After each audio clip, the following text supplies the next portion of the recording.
De regreso a su programa Criterios, hoy estamos con el economista Maxim Ross, con unas preguntas que te hicieron desde la calle. ¿Qué le responde, Max? Mira, sobre el estado de excepción, es una verdadera lástima verle la historia al decreto de emergencia económica. Pregunta, ¿resolvió el tema de la salud? ¿Resolvió el tema de los medicamentos? ¿El de la escasez? ¿El de los alimentos? No sirvió para nada. Repetirlo es básicamente un proyecto de orden político, una idea política.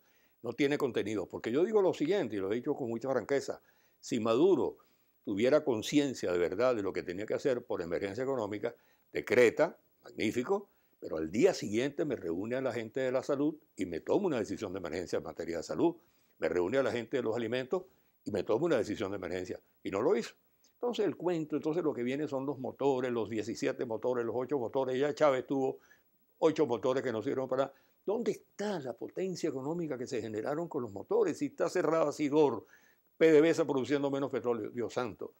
Mira, es verdaderamente una lástima. ¿Qué salida tenemos entonces? Pero ya va, los militares. Ah, los militares tienen. Los militares, no, salida hay, pero no es la salida, cuidado, no me confunda. Los militares, primera consideración, zapatero a tu zapato. PDVSA, producir petróleo. Militares, a lo que tienen que hacer y saben hacer, defender la patria, defender la frontera, todo este conjunto de cosas. Creo que demasiada beligerancia han tenido los militares en la vida venezolana y yo reclamo, y cuando tú hablas de salida, comienzo por allí, presencia de la sociedad civil. Esta es una sociedad que no tiene sociedad civil. Esta es una sociedad, tú dirás, bueno, qué exagerado. Y alguien dirá, ¿qué es eso de la sociedad civil? Mira, sociedad civil son centros de estudio, son universidades, son diferencias sobre el Estado. Ahí hay una parte en el medio de la sociedad venezolana. ¿Tú crees que no se debe estigmatizar pues, el término, por supuesto? ¿Cuál? ¿El de la sociedad civil? No, bueno, es que existe. Por ejemplo, el colegio de médicos, o el colegio de ingenieros, o la academia de historia. Eso es sociedad civil organizada, gente que se sentó, pensó, se reunió, firmó un contrato para hacer cosas. Hay un defecto en el mundo de la sociedad civil venezolana que paso al tema de las soluciones, y es que todo el mundo habla por sí mismo. Los médicos se reúnen, hacen una asamblea y reclaman que le aumenten los sueldos, que los hospitales están mal, que no llegan los medicamentos. Pero yo no oigo a los médicos hablando del problema nacional. Ah, porque es que eso es política. No, eso no es política, esa es la vida de Venezuela. Yo quiero oír a los médicos, yo quiero oír a los ingenieros, yo quiero oír a los analistas y a la Academia de la Historia, que a eso sí lo hacen más, diciendo, señores, este país tiene que llegar a un acuerdo. Este país. ¿Tú crees en el diálogo, Max? Gobierno-oposición. No. No es eso, es que no es ese el tema. El diálogo gobierno-oposición está contaminado altamente de política. Primero la confianza, entonces Maduro no confía en Henry Ramos no confía en Maduro, ya está. No, el problema de Venezuela va mucho, pero mucho más allá de eso, mucho más allá. El problema de Venezuela es, volvemos al punto, ¿cómo resolvemos salirnos del rentismo petrolero? ¿Cómo hacemos que PDVSA regrese a su lugar? ¿Cómo hacemos que los militares Pero eso es una propuesta del gobierno.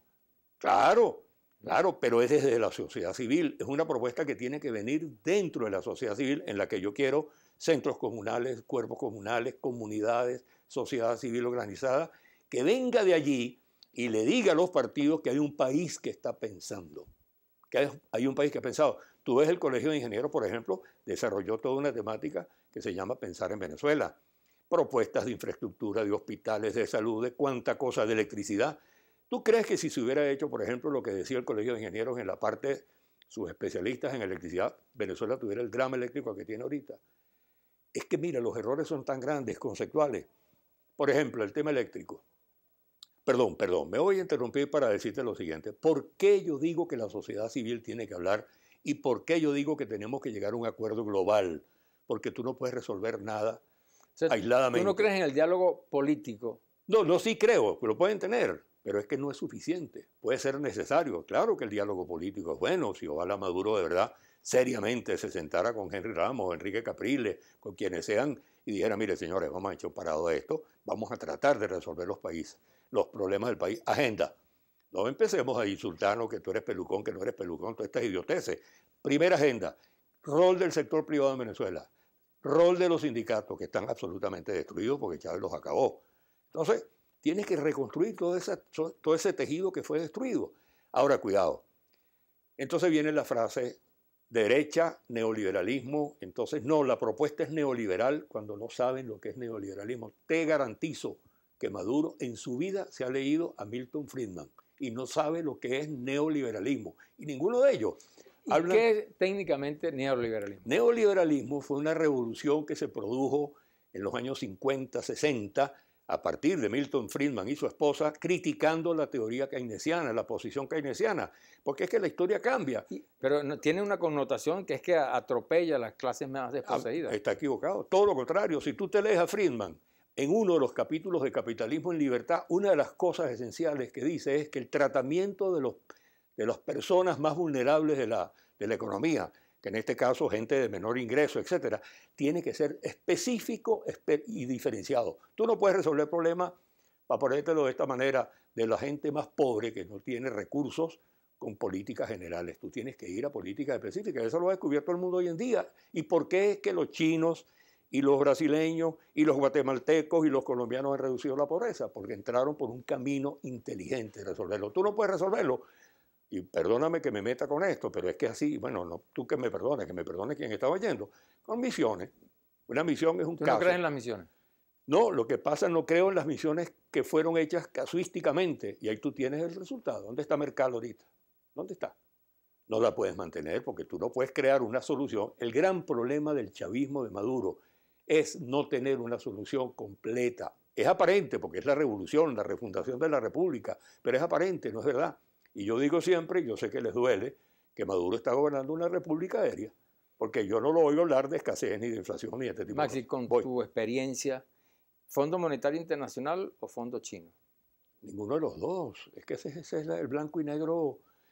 Te voy a poner la respuesta de esta manera. Los chinos son más comerciantes que el Fondo Monetario Internacional y hoy el Fondo Monetario Internacional tiene propuestas de pobreza mucho más avanzadas que los chinos. Es que aprendieron la lección. El FMI se dio cuenta que sus programas de los 90, hay gente inteligente pensando, tenían unos impactos sociales terribles, fue sumamente criticado y se pusieron a reflexionar. Y entonces tú te metes en la página del FMI hoy y consigues el programa Estructura de la Pobreza, el Banco Mundial, etc. Es decir, el mundo ha avanzado y nosotros estamos en la prehistoria económica creyendo en los cuentos de Marx o de pre-Marx, porque es que aquí estamos yendo al premarxismo. Yo creo que los socialistas que están gobernando Venezuela, creo que están en el mundo de los socialistas utópicos, Fourier, Saint-Simon y todo aquello a quien Marx criticó. Una reflexión al país, por favor. Hay que llegar a un acuerdo. Hay que llegar a un acuerdo que tiene que promoverlo la sociedad civil organizada. ¿Qué tiene? Acuerdo. Primero nosotros, primero los venezolanos, darle una señal a los partidos políticos, queremos menos rentismo petrolero. Primero que nada, hay que resolver el problema de la pobreza en Venezuela, pero no a cuenta de existencialismo, de regalitos, de lavadoras traídas en momentos electorales. Hay una solución para la pobreza y ahí está la experiencia. Brasil, Argentina, pero no tanto Argentina, esa no la resolvió. Los chinos, ¿qué descubrieron? Un sector privado produciendo, que no es que le vas a soltar las amarras y vas a decir libre mercado. No, el sector privado en todas partes del mundo, en Estados Unidos, en Inglaterra, trabaja con regulaciones. Además, el sector privado en el mundo ha avanzado. Tú conoces el Pacto Mundial de las Empresas. ¿Qué está diciendo el sector privado? Que tiene un compromiso moral con la sociedad. Entonces, número 1, pobreza. Número 2, resolver el problema. Y tercero, que será para el próximo programa, reformar el sistema político venezolano completamente. Muchísimas gracias, Maxi. Nos vemos al regreso del corte comercial.